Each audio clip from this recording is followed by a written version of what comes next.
Et mes frères et sœurs, je m'excuse de ce contretemps. J'avais totalement mélangé mes versets. Et là, je suis revenu eh bien, dans ce que je voulais vous dire. Alléluia. Alors, la parole de Dieu nous dit qu'on doit faire attention à ce que l'on mange. On ne doit pas manger avec n'importe qui. On ne doit pas aussi manger le sang des taureaux et des boucs. La parole de Dieu nous dit, alléluia.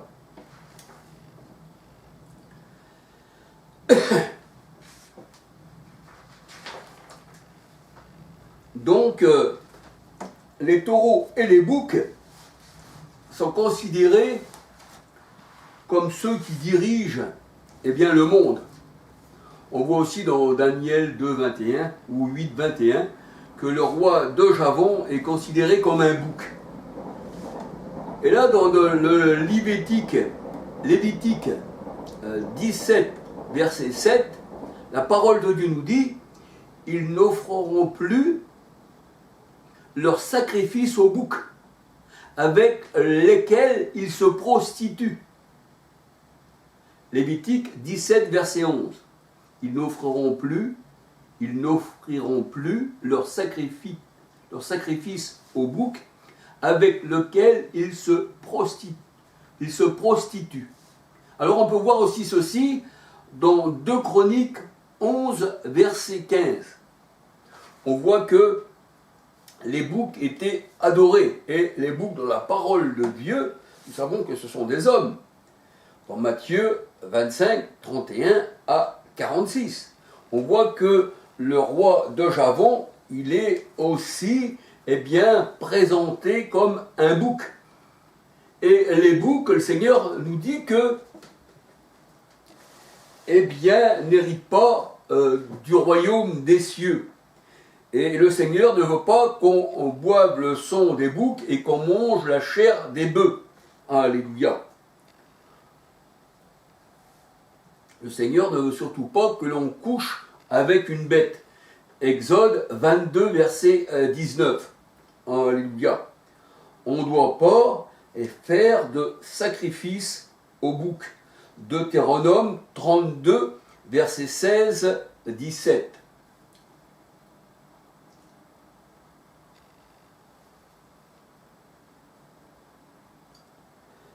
Alors dans le psaume 53, dans le psaume 50, verset 13, on ne doit pas boire le sang des boucs ni manger la chair des taureaux. Alléluia. Dans Ésaïe 50, verset 13, la parole de Dieu nous dit que les boucs seront châtiés. Alléluia. Zacharie 10, verset 3. Un bouc représente ce qui est poilu. Et ce qui est poilu, nous voyons que Joseph n'avait pas de poils et qu'Ésaü avait des poils. Donc ça représente la bête, ça représente le poilu dans la parole de Dieu. Alléluia. Dans Daniel 8, 21, le roi de Javon est comparé à un bouc. Et il ne faut pas, bien sûr, comme la parole de Dieu nous dit, manger du porc. Lévitique 11, verset 7. Et ne pas faire de représentation d'un homme, d'un animal ou d'une bête. Alléluia, c'est ce que nous dit la parole de Dieu. Et dans le Deutéronome 4, verset 15 à 19, il ne faut pas consulter les astres, le soleil, la lune, les étoiles. Pourquoi? Parce que la parole de Dieu nous dit, dans Genèse 37, verset 9, 10, que ce sont des hommes. On ne doit pas se prosterner. Et d'ailleurs, quand on voit Pierre, quand il rentre chez Corneille, il veut se prosterner et il dit non, tu ne feras pas ceci devant moi, car moi aussi je suis un homme. On se prosterne simplement devant le Seigneur. Alléluia. Donc on ne doit pas se prosterner devant les étoiles, le soleil et la lune. Ceci a été donné aux nations les nations se prosternent devant le pape, se prosternent devant Macron, se prosternent devant même le roi de Javon, s'il sera encore en ce moment, eh bien, ils prendraient même des selfies qu'ils appellent avec eux, hein, pour pouvoir les honorer et être avec eux et dire, vous avez vu, eh bien, je l'ai côtoyé. Mais en fait, il faut côtoyer le Seigneur, mais pas les gens du monde, parce que le Seigneur, il dit, ils se font appeler bienfaiteurs, ces gens-là, dans Marc 10, verset 42, mais ils dominent le monde. Et ce sont des astres errants, qui dit le Seigneur. Donc, il ne faut pas les consulter. Alors, on peut dire que les hommes sont symbolisés par les astres. Jude 13, le Seigneur dit, ce sont des astres errants, des fontaines sans eau, des nuages sans pluie. Parce que si ce sont des fontaines sans eau, ça veut dire qu'ils n'ont pas l'Esprit Saint. Jean 7, 37 à 39. Alléluia. L'eau représente le Saint-Esprit, ce sont des nuages sans eau. Les nuées, ça représente les enfants de Dieu. Ça représente, je parle de ça dans mes vidéos, alléluia, que les nuées, les nuages représentent les enfants de Dieu. Alléluia. Alors, Jude 13, ce sont des nuages, ce sont des astres, pardon, sans eau.